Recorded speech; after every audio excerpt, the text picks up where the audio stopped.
Et bonsoir à toutes et à tous, bienvenue dans Ça se passe chez nous, votre émission de l'été sur LN24. C'est ici et seulement ici que chaque soir en direct, nous allons faire le tour de votre vie et de votre actu, avec ce soir au programme notamment le thermomètre. Ryanair est aujourd'hui au cœur d'une nouvelle polémique. Cette fois, les images proviennent de Bulgarie où une passagère a littéralement craqué après s'être vue refuser l'embarquement à cause de la taille de son bagage à main. Alors est-ce que les compagnies low cost vont trop loin? On en débat dans Ça se passe chez nous. L'alerte rédac aussi, et vous découvrirez combien coûte la protection de la famille royale par an, et un indice, ça coûte cher. Et puis les Belges face au monde et une humoriste que les Belges aiment beaucoup, Marie Saint-Filtre, qui affirme avoir été chassée d'un bar de Marseille parce qu'elle était juive. On en parle en fin d'émission. Nous sommes le 29 juillet, vous regardez Ça se passe chez nous et ça commence maintenant. Alors, je vais d'abord vous présenter, avant de se pencher sur les unes du jour, les 4 invités qui ont accepté de m'accompagner ce soir et qui n'ont rien de low cost. Il était à ma droite hier, il est à ma gauche aujourd'hui, comme ça vous ne verrez aucun message politique. Bonsoir Luc Hénard. Bonsoir. Président honoraire du tribunal de première instance de Bruxelles. À vos côtés, Antonin Marsac, qu'on connaît bien sur l'N24, coordinateur de la Libre Éco. Et puis à ma droite ce soir, bonsoir Didier Leb. Bonsoir. Secrétaire permanent CNE. Et puis bonsoir Jean Kitenge. Bonsoir tout le monde. Membre du PS, je le rappelle. Et c'est parti pour le titre du jour.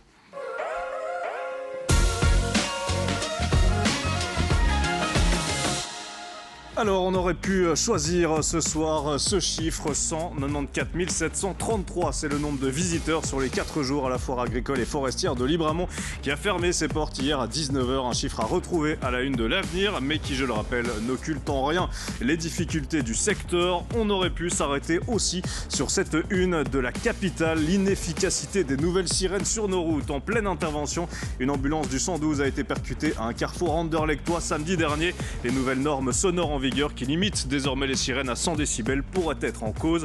Un ambulancier tire la sonnette d'alarme, mais c'est plutôt sur cette une de l'ADH qu'on va s'arrêter ce soir avec un match entre louer ou acheter sa voiture et un focus sur le leasing. Alors justement, entre le leasing et l'achat, quel est le plus rentable pour les gens qui nous regardent? On va d'abord faire le point avec vous, Alexandre Gérard. Alors Alexandre, leasing ou achat, qu'est-ce qu'on doit choisir? Alors ça, c'est une question, vous allez le voir Nicolas, à presque 6 000 € dans certains cas. Alors on rappelle d'abord, le leasing, c'est le fait de louer un véhicule à une société pour un temps défini. Il peut être ou non assorti d'une option d'achat pour acheter la voiture au terme du leasing. Avant, il était surtout prisé par les entreprises ou les indépendants, mais de plus en plus, le leasing privé à la cote. Alors, les avantages du leasing, c'est qu'on paye un montant fixe par mois et puis il n'y a pas d'entretien, pas de permutation de pneus, pas d'assurance, de taxes en circulation. Tout est compris dans le loyer, mais ce n'est pas toujours la solution la plus rentable et l'ADH a comparé certains véhicules. On va en prendre 2. Regardez, dans le cas d'une citadine française, eh bien, le leasing est moins avantageux. Un loyer, par exemple, de 400 € après pour 5 ans revient à 24 000 € en comptant tous les frais, l'achat de la voiture, mais aussi la remise. Au bout de 5 ans, eh bien, on arrive à presque 17 500 € pour l'achat. Et donc, l'achat, dans ce cas-là, est le plus rentable. C'est une différence de près de 6 000 €. Alors, on va voir, pour un véhicule haut de gamme, un leasing à 700 € par mois nous ferait épargner plus de 2 000 € comparé à l'achat d'un véhicule neuf. Et donc là, c'est bien le leasing qui est le plus rentable. Et on précise 400 € par mois sur 5 ans pour la citadine française, parce que 400 € pour 5 ans, moi, honnêtement, je paye direct. 400 € par mois, effectivement. Mais attention, Alexandre, parce que le leasing peut aussi vous coûter cher.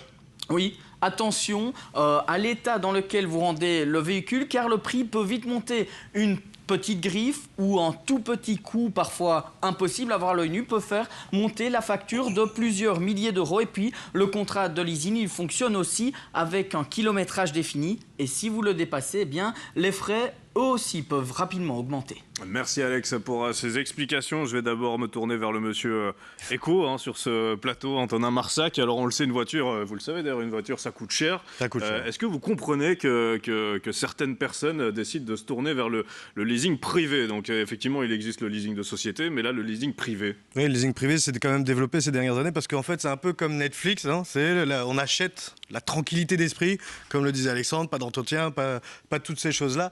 Et il faut dire aussi que d'un point de vue purement business, les constructeurs automobiles et autres concessionnaires favorisent ce leasing privé. Pourquoi ? Parce qu'en fait, forcément, quand on fait appel à du leasing, on a tendance à plus changer de voiture plus régulièrement. Généralement, au bout d'1 an, 2 ans, on dit tiens, on va changer de modèle. Forcément, c'est plus facile, on a moins d'attachement à la voiture. Et donc, ça pousse un petit peu à la consommation. Alors, il n'y a pas un jugement moral. Les constructeurs vont dire que c'est bien, ça met des voitures plus récentes, plus neuves, plus sécuritaires, moins polluantes. Ça, c'est leur avis. D'un autre côté, on peut se dire qu'il y a aussi quand même une surconsommation de voitures, alors qu'on essaye en Europe de les diminuer. Mais donc voilà, le leasing, c'est un bon plan business surtout.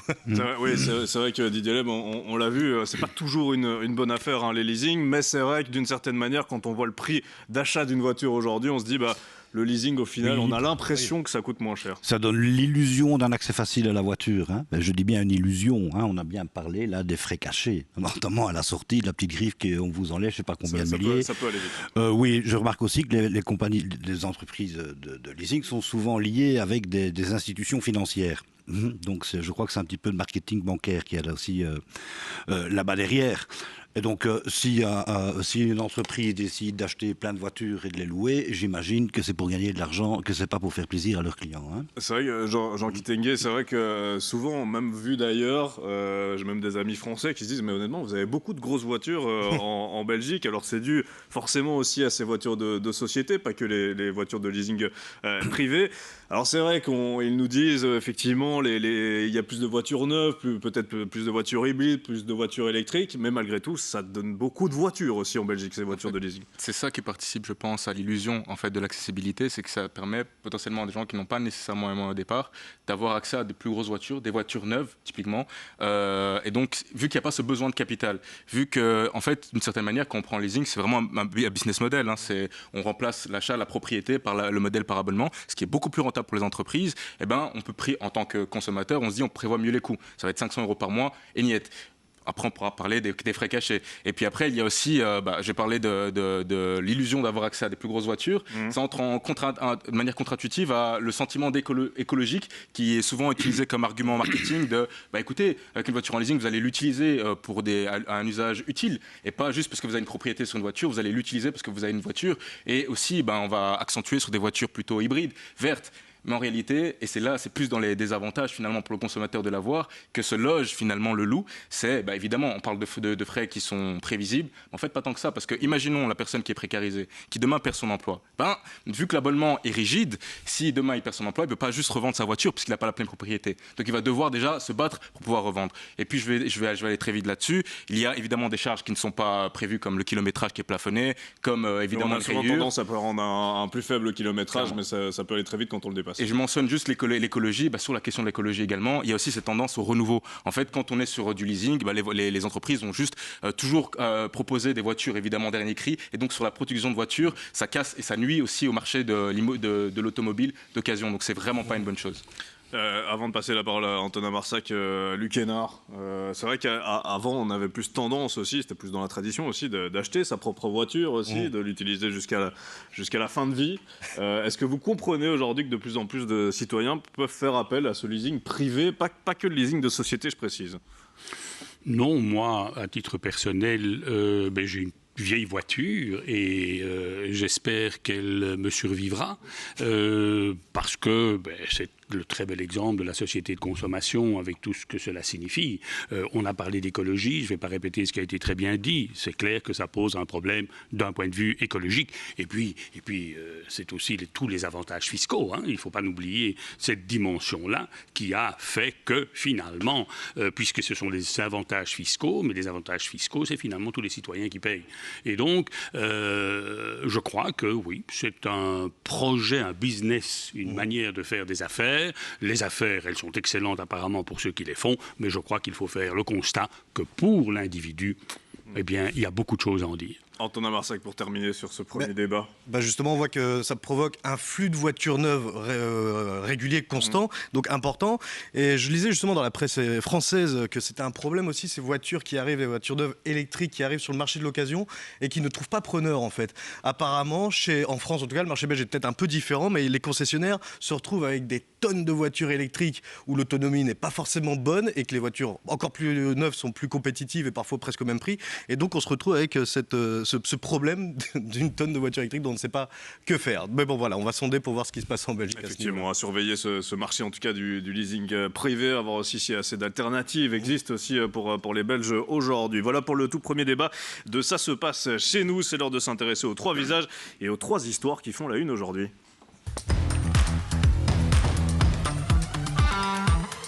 Avec tout d'abord, on va commencer avec une bonne nouvelle, un visage qui met fin à une interminable attente. 27 ans que l'on n'avait plus vu la Belgique sur un podium de natation. C'est désormais de l'histoire ancienne grâce à Roos van Otterdijk, médaillée d'argent aux mondiaux de Singapour. Roos van Otterdijk, le nouveau diamant de la natation belge. Et c'est pour ça qu'on voulait commencer par elle aujourd'hui. Autre visage, moins bon nageur je pense, c'est celui de Willy de Meyer, ce qui ne veut pas des Diables Rouges à Sclessin. Pour rappel, les Diables Rouges continuent leur tour de Belgique après avoir joué contre l'Ukraine à Genk en mars. Ils affronteront le Kazakhstan à Anderlecht en septembre et la Macédoine du Nord à Gand en octobre. Et hier, l'Union belge a annoncé qu'un autre stade s'ajoutait à la liste et pas n'importe lequel, Sclessin. Les hommes de Rudy Garcia y défieront le Liechtenstein le 18 novembre dans le cadre des qualifications pour le Mondial 2026.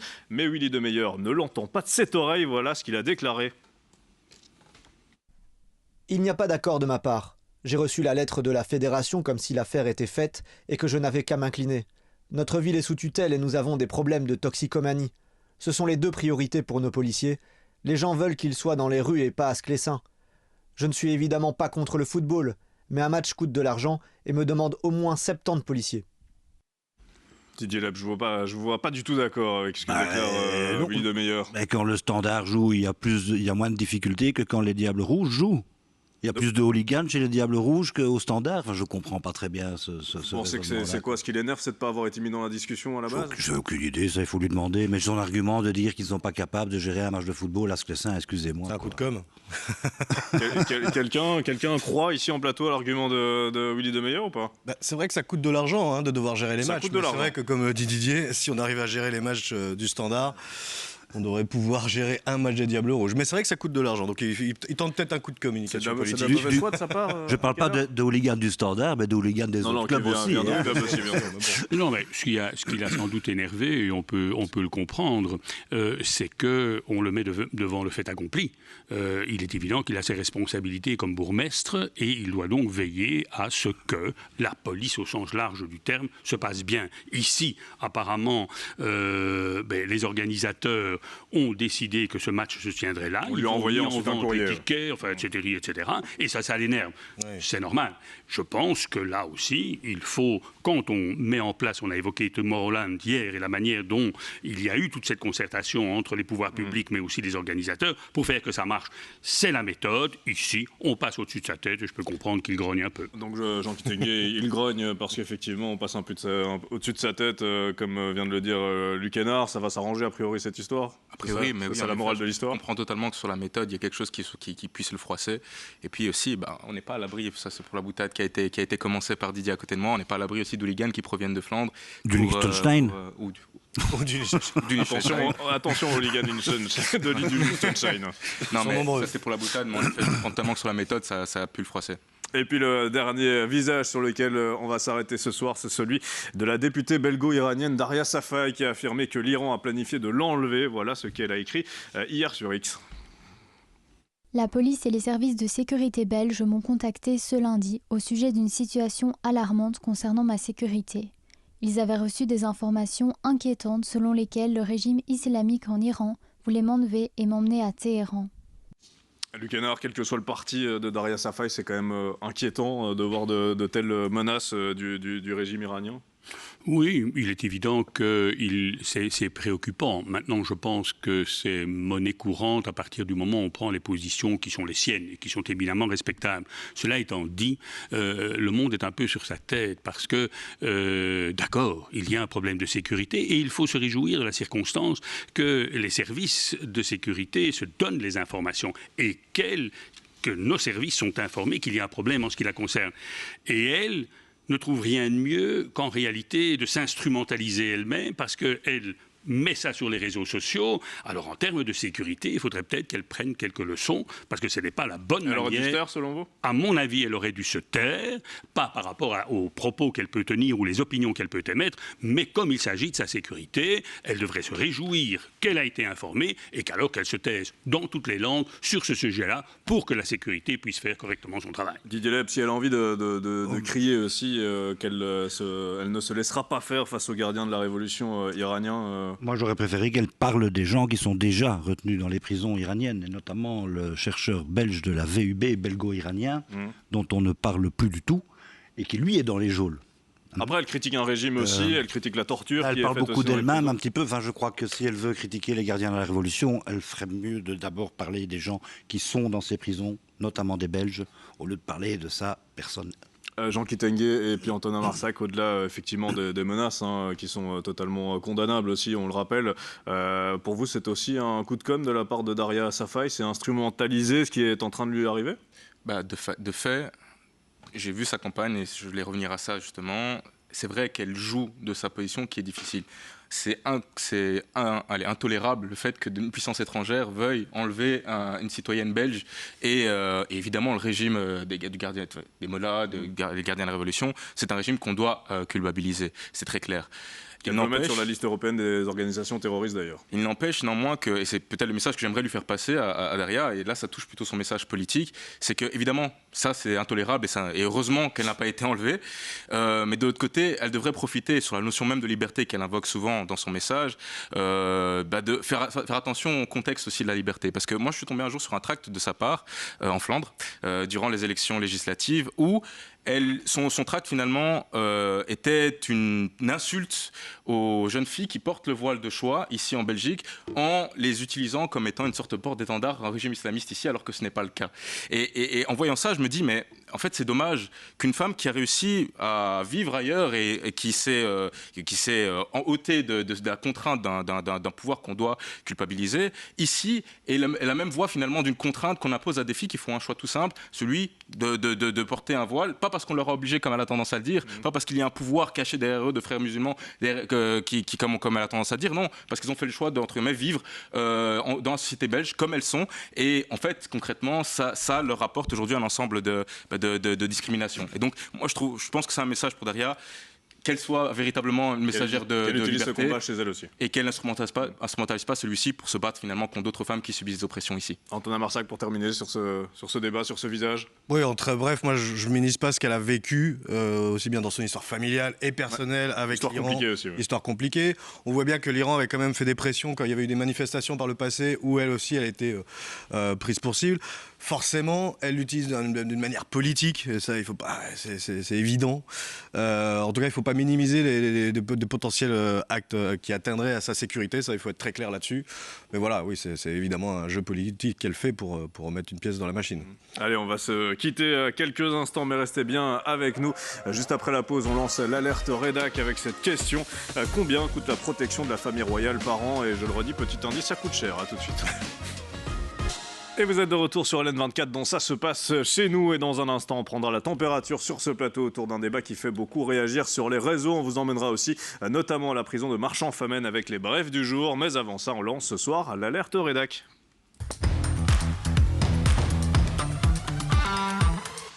Et dans l'alerte rédac ce soir, une question: combien coûte la protection de la famille royale par an? Si on en parle ce soir, c'est parce que la question a été posée à notre ministre de l'Intérieur, Bernard Quintin. Alors ça donne quoi? Éléonore Talota, vous vous êtes penchée sur ce dossier. Alors combien ça coûte de protéger la famille royale belge? Eh bien, l'année dernière, la protection de la famille royale a coûté près de 21 000 millions d'euros, excusez-moi. Par jour, cette protection coûte 57 000 euros. Et donc, on pourrait se demander, eh bien, qui finance cette protection?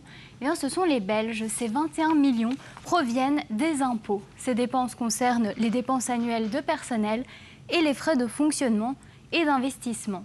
Et donc concrètement, eh bien, qui gère la sécurité de la famille royale? C'est le détachement de protection auprès du Palais Royal, qui est d'ailleurs composé de 200 agents de la police fédérale. Ces policiers protègent la famille royale, mais aussi leur domicile. Et par rapport aux autres années, Éléonore, est-ce que ce budget il est plus important? Et oui, si on regarde ce graphique, on observe une augmentation ces dernières années. Entre 2023 et 2024, on note une hausse de plus d'1 million d'euros en à peine un an. Et si on regarde les coûts, en 2014, on voit qu'en 10 ans, la protection de la famille royale et de ses palais a augmenté de plus de 5 millions d'euros. Évidemment, cette augmentation est à relativiser. Il faut aussi prendre en compte d'autres facteurs, tels que l'inflation par exemple. Merci Éléonore pour ces précisions. Alors Antonin Marsac, la question n'est pas de savoir si on doit protéger notre famille royale, hein, là n'est pas le débat. Mais est-ce que ce chiffre, 21 millions sur un an, ça vous paraît trop élevé ? Ça peut toujours paraître élevé, hein. On parle en millions d'euros forcément, il y en a qui vont dire que c'est un scandale pour l'utilité de la famille, d'autres qui vont dire que c'est parfait. Bon, je vais quand même dire, ça fait moins de 2 euros par personne. C'est pas non plus énorme, hein, il faut pas non plus exagérer. Et c'est vrai que si on compte l'inflation, j'ai pas fait les calculs vraiment savants pour voir si ça suivait exactement l'inflation, mais un petit peu plus que l'inflation, j'ai l'impression. Alors c'est pas l'index santé, hein, ça c'est clair, quoi. Oui, on aurait dû demander un saut d'index pour ça. Ouais, voilà, la demande est lancée, on ne sait jamais. Jean Kitenge sur la famille royale, est-ce que ce montant vous paraît très, trop ou pas assez élevé peut-être? Pas assez. Dans ce contexte, je pense que voilà, on demande à tout le monde de faire des efforts, peut-être souvent plus faibles, et donc je pense que là pour le coup c'est vrai que ces chiffres font un peu mal. Après je pense que c'est un symbole à protéger, donc est-ce que je n'arrive pas à dormir avec ce fait-là évoqué? Non, j'arrive à très bien dormir, je pense qu'il faut protéger ce symbole, mais je pense que ça légitime un débat sain sur à l'avenir, est-ce que ce sont des dépenses logiques et normales? Est-ce qu'en fait c'est normal qu'on ait encore des gens qui ne naissent pas en fait finalement égaux, qui sont pas égaux dès la naissance? Moi, ce sont des avis, des convictions personnelles, voilà, que je vais pas trop approfondir ici, mais en tout cas, je pense que voilà, on devrait tous vivre et naître et vivre égaux. Et donc, est-ce que demain, on devrait continuer à avoir ce genre de dépenses pour alimenter, la famille royale? Je pense que ça fait partie des dépenses qui à terme devraient disparaître. Égaux en droit, mais tous égaux à la naissance, ça va être compliqué. Ouais, ça va être compliqué. Malheureusement, mais ça c'est un débat que moi j'aime bien adopter, parce qu'il faudrait. On le fera peut-être un jour. Mais c'est vrai que ça paraît compliqué. Par exemple. On parlera d'héritage. En tout cas, vous n'avez pas l'air d'être royaliste. Luc Hénard, votre avis sur la question? Alors, effectivement, on vit des temps quand même assez troubles. C'est important de le rappeler aussi, le contexte sécuritaire actuel. Mais à votre mot, j'ai l'impression que le chiffre est peut-être un peu trop élevé. Alors, il faut rappeler, ça a déjà été dit, on vit dans une monarchie et donc la sécurité du roi et de sa famille est quelque chose. Bien sûr, là, il n'y a pas de débat à cet égard. Maintenant, c'est quand on voit, et il l'a rappelé, on est en train, la loi programme vient de sortir aujourd'hui, voir la liste des horreurs et de toutes les économies que tout le monde doit faire. On évoque le chômage, je ne vais pas répéter ce que tout le monde sait. Et ce qui est tout à fait affligeant dans ce qui se passe, c'est le communiqué du palais. Parce qu'au lieu d'avoir réagi à ça en disant tout le monde doit faire des efforts, eh bien je crois qu'il faut que nous devons aussi réfléchir à la manière de dépenser les moyens. Donc c'est pas dépenser ça. moins pour la protection ? Par exemple, ou de mieux dépenser. Mais le communiqué, et en ça je trouve que c'est quand même osé, c'est de dire que oui, ça coûte cher, mais il y a l'alignement du statut des policiers sur celui des fonctionnaires, il y a l'indexation des salaires et tous les autres avantages que les services peuvent recueillir. Je trouve qu'en termes de communication, il faut tout de même oser. Et donc un petit conseil au passage, si le palais peut éventuellement mieux se renseigner et avoir un service de communication un tout petit peu plus malin, ça ne ferait pas de tort. Même si Didier Leb, on peut souligner, là, voilà, vous avez les avis de chacun, bien sûr, on peut souligner aussi la transparence quand même sur ces chiffres. Oui, enfin écoutez, moi, le roi, les petits princes, les princesses, tous ces machins du Moyen-Âge, moi, c'est pas ma tasse de thé, on en a déjà parlé ici, oui. mais donc... Je connais votre avis sur la question. Oui, mais donc il n'y a pas d'argent pour... Mais la monarchie, elle est là, est-ce qu'on doit la protéger pour moi, c'est un truc archaïque du Moyen-Âge, mais s'il n'y a que ça pour maintenir la Belgique, une monarchie constitutionnelle, bon, peut-être, pourquoi pas, c'est peut-être le moins bon des systèmes, mais quand on y réfléchit, c'est quand même pas très, très, très logique au XXIe siècle. Mais si elle est là, Didier Leb, vous êtes d'accord qu'on la protège, ce chiffre ne vous choque pas? Faire passer de 15 millions à 21 millions en 10 ans, là, on dit même pas 10 ans, 9 ans, je trouve ça un peu fort de café. Alors, il n'y a pas d'argent pour la sécurité sociale, mais il y a de l'argent pour la sécurité royale.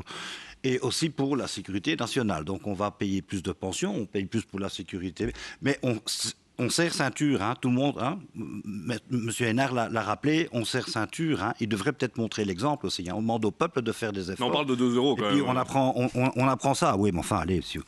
Mais, et puis moi je me pose aussi deux questions, est-ce que ce budget a été débattu démocratiquement quelque part ? Ou bien c'est tombé du ciel, ils ont demandé, on leur a donné.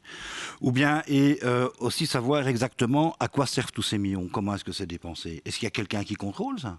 Ou bien c'est à discretion de la famille royale Tout a bien été expliqué pourquoi c'était dépensé cette somme.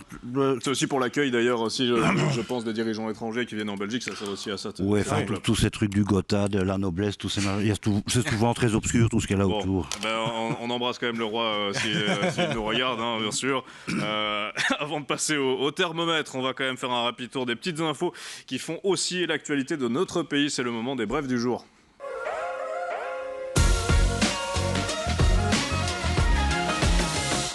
Et ça bouge d'abord du côté de Braine-le-Comte où le député bourgmestre et maire Maxime Daille a été inculpé pour incitation à la débauche d'un mineur et envoi de vidéos pornographiques. Ça bouge aussi à la prison de Marchand-Famenne avec un nouveau scandale sexuel. Une stagiaire a été écartée de la prison pour avoir entretenu des relations avec non pas un mais 2 détenus. Pour l'un, la relation se passait lors du congé pénitentiaire. Pour l'autre, c'était contre les murs de la prison. Et puis ça bouge aussi à Dour où cette année le festival de Dour peut se féliciter de s'être déroulé sans accroc majeur. Mais sur les réseaux sociaux, une polémique enfle autour d'un objet. Vous allez le voir, cet objet, c'est donc un cornet de pâtes vendu au festival, un cornet en carton couvert de carreaux colorés inspirés de motifs africains. On va voir l'image d'une seconde à l'autre avec une photographie de 3 personnes dont 2 blanches portant une perruque afro. Voilà, vous la voyez, cette image. Un peu au-dessus de cette photo, il est inscrit, vous le voyez, Daddy Cool. Les associations qui ont réagi ont mis en avant un concept raciste bien connu, le blackface. Et c'est sur cette brève du jour qu'on va donc s'arrêter. Luc Hénard, tout d'abord, est-ce que vous comprenez la polémique ? Est-ce que vous considérez que ces cornets de pâtes sont racistes ? Évidemment non. Évidemment non. Enfin, le monde est tombé sur la tête. Alors on est dans un monde de pudibonderie, on ne peut plus rien dire. Ici, vous avez une image, mais quel est le malade qui a pu considérer, parce qu'il y avait ces images-là, qu'il y avait là une attitude raciste. Je crois qu'il faut arrêter. Il faut évidemment lutter et sans hésiter sur le racisme au quotidien qui est omniprésent et qui est scandaleux. Pas de souci. Mais là, je trouve qu'on est dans l'excès. Et quand on est dans l'excès par rapport à un sujet aussi grave, eh bien, je crois que ça ne sert pas la lutte contre le racisme, qui est une lutte qui est extrêmement importante. Avant de faire réagir nos autres débatteurs, chroniqueurs en plateau, j'aimerais quand même vous montrer la réaction des organisateurs du Festival de Dour face à cette polémique. On regarde ce qu'ils ont déclaré dans un communiqué. Nous avons pris connaissance avec stupeur du visuel relayé concernant le packaging Daddy Cool présent sur le site du Dour Festival. Nous tenons à vous assurer que ce visuel n'a jamais été validé, ni conçu par l'organisation du festival. Une enquête interne est en cours afin d'identifier précisément l'origine de cette initiative inappropriée. Nous souhaitons être parfaitement clairs. Nous nous désolidarisons totalement de ce visuel, de son intention comme de son exécution. Le Dour Festival condamne fermement toute représentation raciste ou stéréotypée, qu'elle soit explicite ou implicite. Nous prenons cette situation très au sérieux et mettons tout en œuvre pour tirer cela au clair dans les plus brefs délais. Merci à celles et ceux qui nous ont alertés avec vigilance et bienveillance. Alors, tout autre avis des organisateurs par rapport à ce que vient de nous dire Luc Hénard, Jean Kitenge, est-ce que vous comprenez cette polémique ? Est-ce que vous considérez que ce cornet de pâtes est raciste ? Est-ce que vous comprenez aussi cette réaction, mine de rien, des organisateurs qui vont plutôt dans le sens des associations qui ont mis en avant cette polémique ?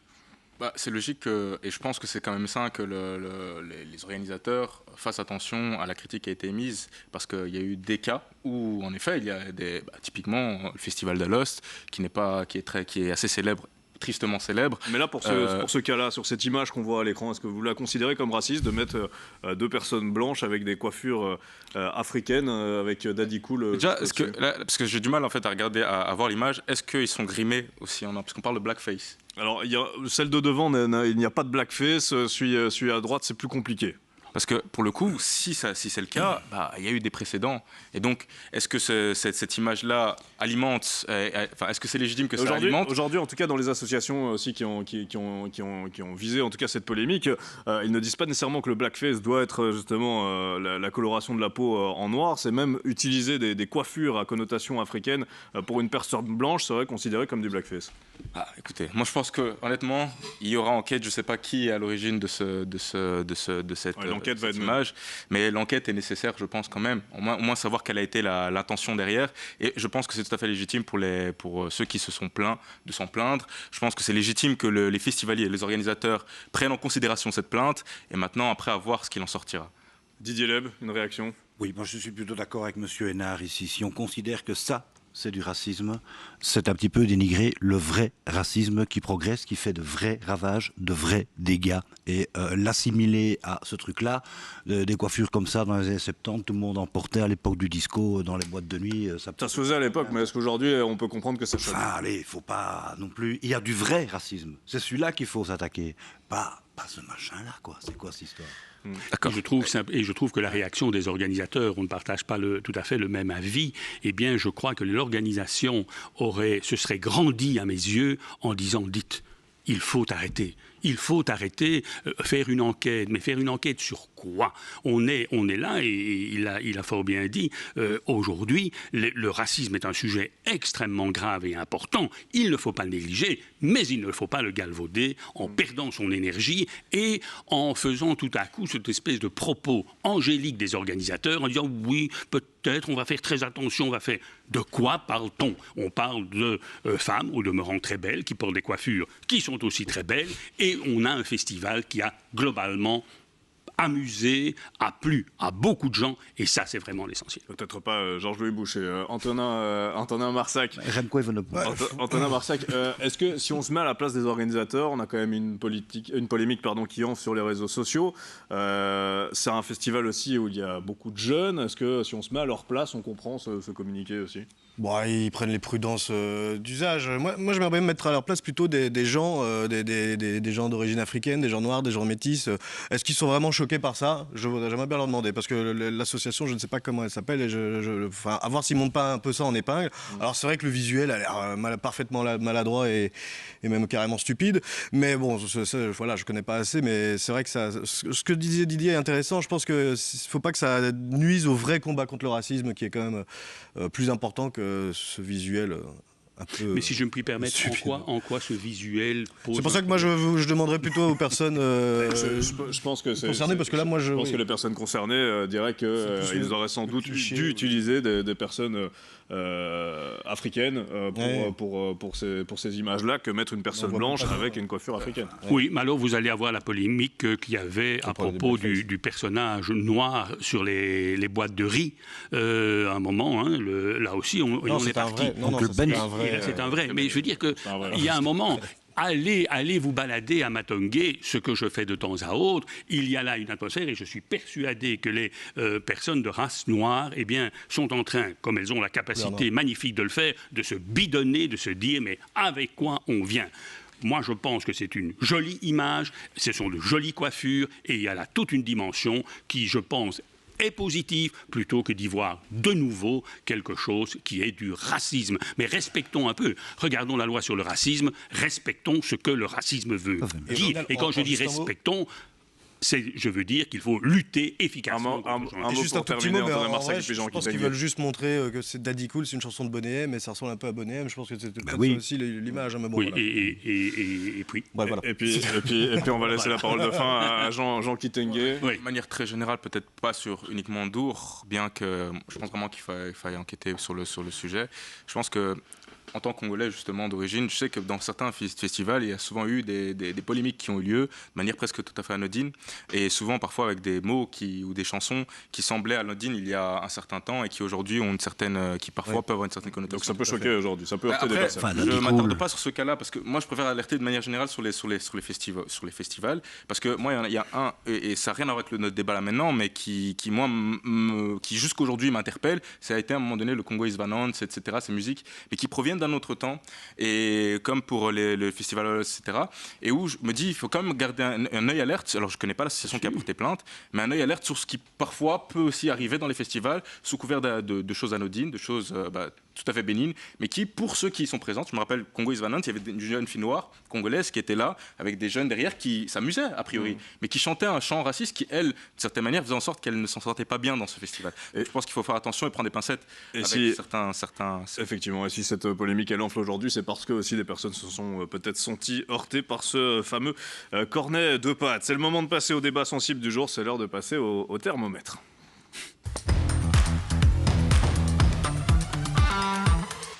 Et dans le thermomètre ce soir, une affaire qui fait beaucoup parler, une scène choquante à l'embarquement d'un vol Ryanair. Alors pour ceux qui n'en ont pas entendu parler ou qui ont besoin d'une piqûre de rappel, pas de panique, Alexandre Gérard est de retour avec nous et il va tout nous expliquer. Eh bien oui, direction la Bulgarie et l'aéroport de Sofia, où on voit sur la vidéo une femme à genoux frappée sur une porte vitrée pour pouvoir embarquer dans l'avion. Le refus, la raison du refus d'embarquement, une valise trop grande, et pourtant elle a tout fait pour la faire rentrer, comme vous pouvez le voir sur cette vidéo. Alors les témoins parlent d'une compassion zéro de la part du personnel au sol, et le ministre bulgare des Transports a même saisi l'affaire. Mais si cet épisode fait parler, c'est parce que Ryanair voudrait contrôler davantage la taille des bagages. Alors comment est-ce qu'il compte y prendre? Eh bien, en augmentant la prime du personnel qui constaterait une trop grande valise. Pour le moment, la prime est de 1,50 € avec un maximum de 80 € par mois. Mais Michael O'Leary, le patron de Ryanair, a évoqué l'idée d'augmenter cette prime pour ces agents qui constateraient une valise trop grande. Et Alex, certaines règles pourraient aussi évoluer. Oui, sous la pression du Parlement européen qui voudrait augmenter le standard minimum autorisé pour les bagages et puis obliger les compagnies à autoriser un petit bagage gratuit, ce qui n'est évidemment pas au goût de Michael O'Leary. Je vous propose de l'écouter. Nous faisons circuler des vols déjà largement remplis. Environ un passager sur deux peut prendre 2 bagages et l'autre moitié ne peut en prendre qu'un seul, parce que c'est tout ce qui rentre dans l'avion. Voilà pour la réaction de Michael O'Leary. Merci Alex pour ces précisions. Alors vous avez donc chacun une pancarte devant vous. Alors la question ce soir, est-ce que vous êtes révolté par cette scène? Est-ce que les compagnies low cost vont trop loin? Vous répondez par oui ou par non. Dès que vous êtes prêts, vous me la montrez et vous me donnerez les explications, en tout cas pour argumenter votre réponse. Alors je vais me diriger vers quelqu'un qui connaît bien Ryanair directement et qui a mis yes en anglais. Est-ce qu'elles vont trop loin? Est-ce qu'elles vont trop loin, oui. Les compagnies. Est-ce que les compagnies low cost vont trop loin? Oui. Exemple avec cette scène. C'est de l'irlandais. C'est pour Michael O'Leary. Bah oui, c'est ça. Bon, on en reparle maintenant ou bien allez-y, oui, bien sûr. Ah oui, mais écoutez, c'est du low cost, il n'y a pas de secret. Du low cost dans une compagnie. C'est la compagnie qui gagne le plus de fric en Europe. Donc ça ne vous étonne pas. J'ai un petit panneau pour ça. C'est eux qui gagnent le plus de fric. Là, voilà. Qui gagnent le 820 millions d'euros au premier trimestre. Voilà. Le bénéfice donc, net. Comment est-ce qu'on peut Merci, monsieur Eco. C'est bien de donner quelques chiffres aussi. C'est pas des magiciens. Pour gagner ce qu'ils gagnent là, et c'est la plus grosse compagnie européenne. C'est eux qui font le plus de fric, le plus de bénéfices. Et il n'y a pas de secret, il faut bien qu'ils aillent chercher l'argent autrement. Et donc évidemment, on vend des billets pas chers, mais on essaye de se rattraper sur d'autres trucs. Les saloperies qu'ils vendent d'abord, les tickets, les trucs de l'auto à la con, là, les machins que le personnel est obligé de vendre, le cœur dans l'âme, quoi, parce que bon, ils n'ont pas le choix. Mais enfin bon, voilà. Moi, je parle au nom du personnel ici. J'ai entendu qu'on allait encourager le personnel au sol à plus rentrer dedans, quoi. Il n'y a pas de personnel au sol chez Ryanair en Belgique, donc ça il faut le savoir. Je crois qu'il y en a en Espagne, en Irlande et en Angleterre, et c'est tout, je crois. Ce sont des autres compagnies qui font ça. Mais je voudrais parler aussi au nom du personnel, avec toutes les techniques de monsieur O'Leary et tout ce qu'on les oblige à faire. Les gens ne sont pas dupes. Parce que vous êtes forcément choqué par cette image aussi d'une femme à genoux qui en pleure pour prendre cet avion, mais vous êtes aussi en soutien aussi de ce personnel malgré tout, parce qu'il travaille dans ces conditions-là. Parce que le personnel doit se rattraper de la mauvaise humeur des passagers une fois que l'avion est en vol. Ça, il ne faut pas oublier. Et ils savent très bien que ce qu'ils font, que leurs cartes, c'est des trucs. Il faut observer le personnel quand vous prenez un Ryanair et qu'ils sont là en train de vendre leurs cartes. Je vous assure que ce qu'il y a dans leur tête, c'est nom de Dieu, qu'est-ce qu'on connerie on est en train de nous faire faire, quoi. Antonin Marsac, on va voir votre panneau. Alors là, il y a 820 millions sur le panneau. C'est pas votre réponse, bien sûr. Ça n'en est pas au juste prix encore, mais j'imagine votre réponse était oui aussi. Les compagnies low cost vont trop loin aussi avec ce genre de scène. Oui, quand même, hein, sans faire dans la facilité. Mais bon, Michael O'Leary le fait souvent dans la facilité. Hein, on voit bien quand même que le bénéfice net, donc pour rester sur les chiffres, avait doublé au premier trimestre 2025 parce que les prix des billets a fortement augmenté. Pour d'un son salaire aussi. Je vais pas revenir là-dessus. Le salaire aussi, puisque le salaire du CIO est aligné aussi avec les objectifs de Ryanair. Donc c'est vrai que dans toute cette logique où on veut diminuer les vols en avion alors qu'ils augmentent, et justement Ryanair a fait des meilleurs résultats en juin. Enfin bref. On voit qu'il y a quand même un discours où il y a des gagnants, Michael O'Leary, peut-être pas trop le personnel, et c'est vrai que les consommateurs, les clients, eux, on augmente les prix des billets quand on peut, quand il n'y a pas assez de concurrence, et on réduit les services. On voit bien quand même que c'est toujours... avant, il y avait un bagage X qui était autorisé, après c'est Y, et puis au final, l'Europe essaye de réglementer un peu, mais...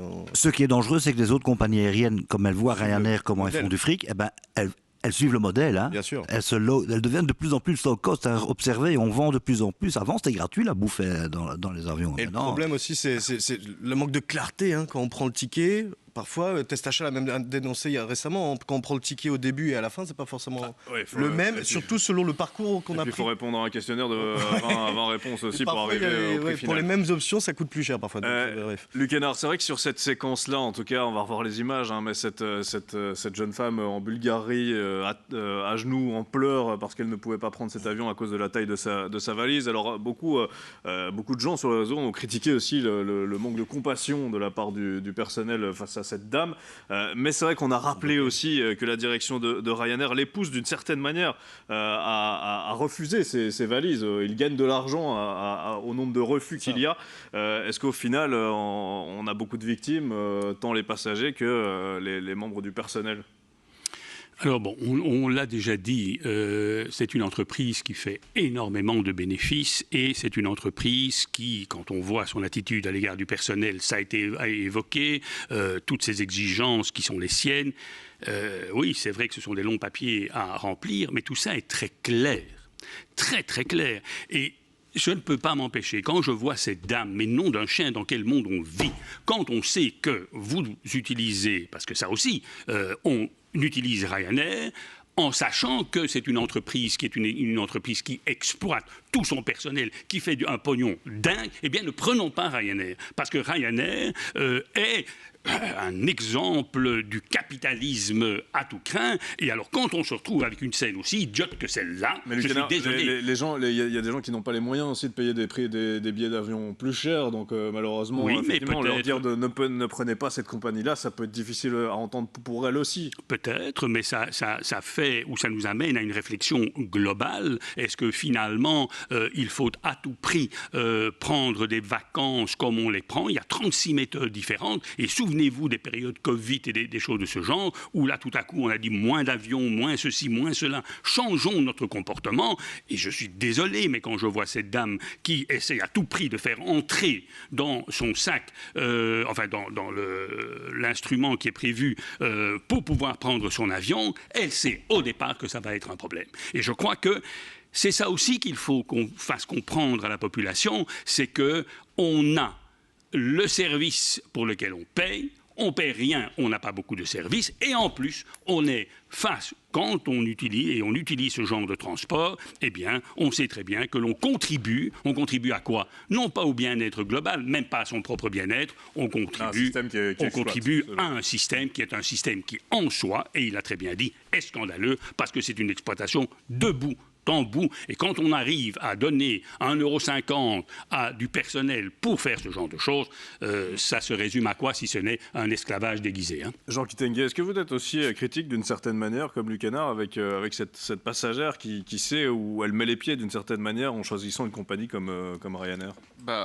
J'ai mis non, pour le coup, et comme Luc également, dans la mesure où je pense que c'est pas pour normaliser la chose, mais évidemment, il faut comprendre, en fait, finalement, le système dans lequel nous sommes, et finalement, ce que chacun et chacune, en tant que consommateur aussi, auquel on participe. Parce que c'est un système qui tient que par, finalement, notre acceptation générale, par une forme de soumission volontaire. On se dit, ben voilà, c'est parce que c'est un business model, hein, fondamentalement. C'est le modèle Ryanair, où, au final, on sait qu'il y aura des coûts cachés autre part, où il y a une exploitation qu'on accepte au nom d'une forme de consommation du personnel, et qui aussi aura ses impacts d'un point de vue écologique, parce que finalement, aujourd'hui, l'avion coûte évidemment, et malheureusement, moins cher que le train, pour des trajets qui parfois pourraient être faits en train aussi dans un timing qui reste encore très cher pour beaucoup. Ouais. Aujourd'hui, c'est pas le cas. Et c'est là où nous, en tant qu'État, en tant qu'autorité, on a à prendre nos responsabilités. Et donc c'est ça en fait qu'il faut pouvoir, je trouve, mettre en exergue là maintenant, c'est dire que fondamentalement ce genre de situation-là, aussi triste soit-il, parce que moi je suis paranoïe quand je fais ma valise avec les trucs Ryanair, concrètement. En fait, on l'a tous accepté de manière générale. Et c'est aujourd'hui ça qu'il faut pouvoir remettre en cause. Se dire que finalement, ce système-là ne doit plus être. Et donc, comment on fait ? Évidemment, on change notre consommation, mais aussi on pousse, et c'est d'abord le premier rôle de l'État, là pour le coup, à donner une alternative positive, en l'occurrence, pour voyager mieux, de manière plus écologique et moins chère. Attends, je suis un petit peu prudent avec le boycott. Ne parlez jamais de boycott à un travailleur de Ryanair, même si, comme on l'a dit, on va les chercher dans les pays les plus pauvres d'Europe, on les ramène ici. Je crois qu'il n'y a plus que 3 Belges qui travaillent chez Ryanair maintenant, le personnel de cabine, parce que c'est leur gagne-pain malgré tout. Ouais. C'est une précarité qu'ils quittent dans leur pays d'origine, qu'ils retrouvent ici. Très vite, ils voient qu'on les a arnaqués. Mais d'un autre côté, ils ont besoin de ce boulot parce qu'ils ont besoin de ce peu d'argent qu'ils gagnent. Attention. Mais ça fait aussi partie de la responsabilité de l'État d'éviter ce type de situation-là, que des gens soient contraints à l'esclavage pour survivre. Et des syndicats, on a dû se battre pendant 24 jours pour qu'ils soient payés au niveau du minimum belge. L'État n'a pas fait grand-chose pour ces gens-là. Pour terminer, Antonin Marsac, c'est vrai que c'est un modèle qui est parti quand même pour perdurer, ce modèle low cost, malgré toutes les critiques qu'on a mis en avant ce soir. Oui, quand on court à la croissance permanente, forcément, on va vers une réduction des coûts et donc un peu ce côté low cost. Mais ça cache l'autre scandale derrière, et c'est ce qui a été un peu abordé là, justement, c'est les prix des trains. Je ne veux pas enlever le pain de la bouche des travailleurs de Ryanair, mais quand on voit un Bruxelles, il y avait un incendie hier à Marseille, Bruxelles-Marseille, en train, si on veut le prendre un mois ou deux à l'avance, c'est 150 € minimum, voire 200. Ouais.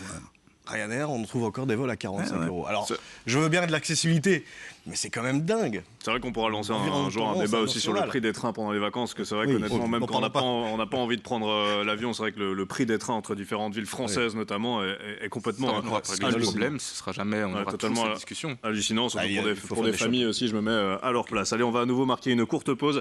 Dans un instant, place aux Belges face au monde, avec toutes les actus du monde qui ont un impact chez nous, et notamment une humoriste que beaucoup de Belges aiment, Marie Saint-Phil, qui affirme avoir été chassée d'un bar de Marseille parce qu'elle était juive. On en parle dans quelques secondes. À tout de suite. Et vous êtes de retour dans Ça se passe chez nous, ou presque chez nous, puisqu'il est temps de faire le tour des infos du monde qui n'ont laissé personne indifférent en Belgique. Les Belges face au monde.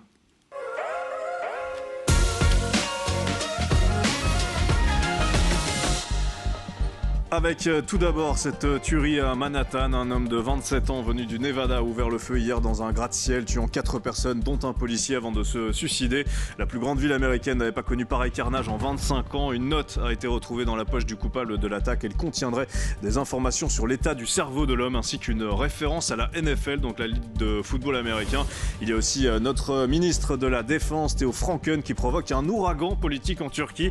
Lors de sa visite officielle sur place la semaine passée, il est venu déposer une gerbe sur la tombe de Mustafa Kemal Atatürk. Il s'est ensuite agenouillé devant le tombeau du fondateur de la République de Turquie. Certains ont vu dans son geste un hommage de nationaliste à nationaliste, d'autres y ont vu un salut à un homme qui a combattu l'islam politique. Et à l'heure où le président Recep Tayyip Erdogan tente de recréer une société islamique, ce salut provoque sans surprise des étincelles. Et puis l'info sur laquelle on va s'arrêter ce soir, elle nous emmène à Marseille. On ne va clairement pas y aller en train parce que ça coûte trop cher, avec une humoriste bien connue des Belges. Alexandre, vous nous avez rejoint. Alors que s'est-il passé ?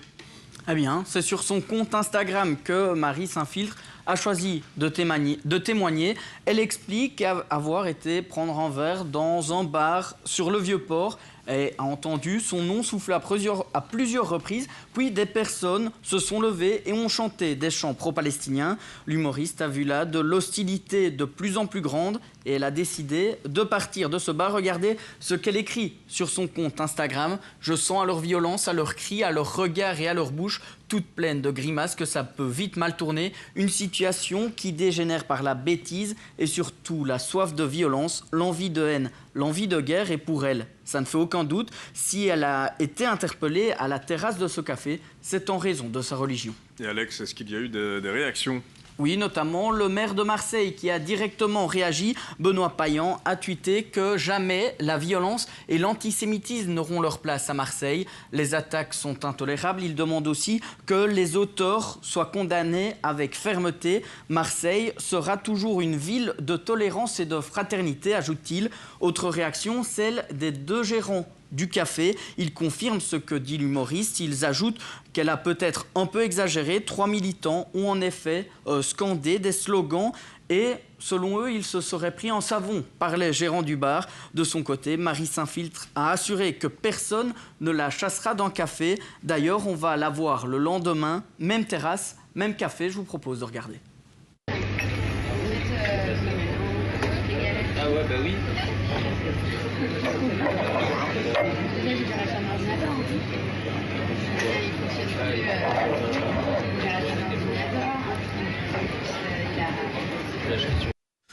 Et là voilà donc retourner à ce café le lendemain. Alors je vais vous demander à chacun votre réaction sur cette affaire qui concerne une humoriste que des Belges aiment, d'autres un peu moins, mais on ne va pas débattre là-dessus. Luc Hénard, votre réaction face à cette histoire, est-ce qu'elle vous révolte ? Ce sont des comportements imbéciles. Je ne parle pas du sien, je parle des autres, mais cela soulève la vraie question, parce que si aujourd'hui nous sommes dans un tel climat, c'est aussi, et on peut tourner le problème comme on veut, la référence à ce qui se passe à Gaza notamment. Et c'est un signal qui est, à mon avis, important, et de se rendre compte que tant que nous aurons, face à ce qui se passe là-bas, une attitude aussi hypocrite que celle qui a lieu, eh bien, on est en train de nourrir ces comportements individuels qui sont terriblement délétères. Et au travers, et de part et d'autre, c'est clair. Et les réseaux sociaux, de ce point de vue-là, sont un véritable poison. Parce que les individus, on parle des loups solitaires quand on parle de la délinquance, mais là aussi, on nourrit ceux qui ont les opinions les plus diverses avec, au travers des algorithmes, eh bien, ce qu'ils souhaitent entendre, ils ont leur confirmation et donc ils produisent au quotidien des comportements comme ceux-là et ce sont des comportements qui sont potentiellement dangereux. Il nous reste 3 minutes, réaction de chacun, Didier Leb. Oui, écoute, je suis entièrement d'accord avec ça. Donc, d'abord, il faut être clair, il faut condamner, poursuivre, punir tous les actes antisémites, les actes racistes. Maintenant, il ne faut pas nier ce qui se passe sur le terrain. Ce qui se passe sur le terrain est tragique. Il faut pas jouer avec les mots. Il y a un génocide qui est en train de se passer sous les yeux de tous et personne ne fait rien. En Belgique, par exemple, que fait le gouvernement, que font les hommes politiques, que font les gens des 3 partis de la majorité. Après, en l'occurrence, la Marie Saint-Filtre n'a rien à voir avec ça. Non, là je sais pas si elle a utilisé ça, s'il y a vraiment eu un acte raciste. Voilà, comme le débat ici, on parle un petit peu du racisme et de l'antisémitisme. Évidemment, les extrêmes sont en train de se polariser et je crois que le politique a un rôle à jouer parce qu'il pleurniche. Une majorité des partis politiques, on a fait le compte, c'est 87 parlementaires sur 150, seraient pour une reconnaissance de l'État d'Israël et des sanctions vis-à-vis d'Israël. Mais tant qu'on laisse pourrir la situation à Gaza, les racismes et les extrémismes vont se renforcer. Jean Kitenge et puis Antonin Marsac, désolé, vous avez 40 secondes chacun. C'est compliqué sur ce genre de sujet. Mais malgré tout, je veux dire, Marie Saint-Filtre n'est en aucun cas proche de la politique de Netanyahou aussi. On se souvient aussi de cette humoriste Rosa Berstein aussi, dont les affiches avaient été taguées avec des tags antisémites, qui s'était dit, moi je condamne totalement la politique aujourd'hui de Netanyahou. Est-ce que vous comprenez que des artistes puissent être aujourd'hui touchés par des actes? Alors effectivement, on ne sait pas clairement ce qui s'est passé, mais est-ce que vous comprenez? C'est que c'est basé sur un ressenti. On a pour l'instant effectivement surtout la déclaration de Marie Saint-Filtre. Très rapidement, pour être certain qu'on ne travestisse pas ce que je dis ensuite. Si c'est avéré, évidemment c'est très grave et il faut le condamner. Si ce n'est pas le cas, ça me désole de voir qu'en fait c'est son ressenti qui prime, parce qu'en fait Marie Saint-Filtre, il y a eu des précédents. Il y a eu d'abord un débat où elle a pris avec légèreté le fait ce qui se passe finalement à Gaza avec voilà, elle prenait ça avec légèreté, presque comme si elle en avait marre qu'on en parle. Deuxièmement, elle a pesté contre une manifestation pro-palestinienne à Sciences Po Paris, où elle disait qu'elle était outragée de voir des gens finalement militer pour les droits humains, le fait qu'on arrête un génocide sur place. Et donc troisièmement, moi ça me désole de voir qu'en fait on prend à ce point un ressenti pour finalement diaboliser des militants qui ne sont autres que des militants pour les droits humains. Et tandis que par exemple, un exemple très concret, une fois je suis venu ici. Après je dois laisser la parole à Antonin. Très clairement. J'ai exposé un avis qui était tout simplement il y a un génocide, on doit stopper. Je me suis pris une balle de quel singe, bamboula et tous ces autres mots-là. Ça, c'est très concret. Il n'y a pas eu un article dessus et j'en ai pas besoin. Mais je veux dire, voilà, encore une fois, moi, dans cette situation-là, si vraiment elle en a marre de cette situation, qu'elle peste également contre le gouvernement de Netanyahou, parce qu'elle n'a pas non plus été très claire sur son désaccord avec celui-ci. Antonin Marsac, même pour terminer sur cette affaire, effectivement, Marie Saint-Filtre peut-être est une artiste aujourd'hui, elle prend les positions peut-être qu'elle veut aujourd'hui. Si elle a décidé de ne pas s'exprimer sur Netanyahou, c'est peut-être son choix et peut-être le choix de ne pas se faire aussi insulter. Alors de nouveau, on ne sait pas clairement ce qu'il s'est passé dans ce café à Marseille, mais est-ce que vous condamnez ce qui lui arrive et vous comprenez sa réaction? Moi, je condamne les raccourcis qui mettent en danger des personnes qui n'ont rien à voir avec la politique israélienne qui a dénoncé et ce qui se passe à Gaza. Mais voilà, après, voilà, le passif de Marie Saint-Filtre, je ne le connais pas du tout, moi, mais c'est vrai que j'ai l'impression qu'elle fait ça un peu course au buzz. C'est du buzz. Elle aime le buzz. Donc c'est vrai que si c'est questionnable derrière par rapport à d'autres positions, bon voilà, c'est autre chose. Mais c'est vrai que dans tous les cas, si elle fait ça pour détourner l'attention sur le génocide qui est en train de se passer, alors c'est scandaleux de sa part. Mais en tout cas, pour revenir sur le débat, en tout cas, si acte antisémite ou déclaration antisémite il y a eu, ça doit être condamnable. On le rappellera quand même à chaque fois sur ce plateau. Voilà, c'est déjà la fin de ce nouveau numéro de votre rendez-vous de l'été sur LN24. Ça se passe chez nous. Merci à tous les quatre de m'avoir accompagné ce soir. Merci aux équipes techniques. Merci à Richard de Wulf à l'édition. Tout de suite, c'est votre émission Un trésor dans le grenier avec la crise du pouvoir d'achat. C'est plus que jamais le moment d'aller y faire un tour. Et puis soirée spéciale criminelle ce soir sur LN24 de 20h à 22h. Et puis à 22h, vous pourrez me retrouver dans Bonsoir les stars pour un grand entretien avec un artiste. Bonne soirée sur LN24. Quant à moi, je vous dis à demain.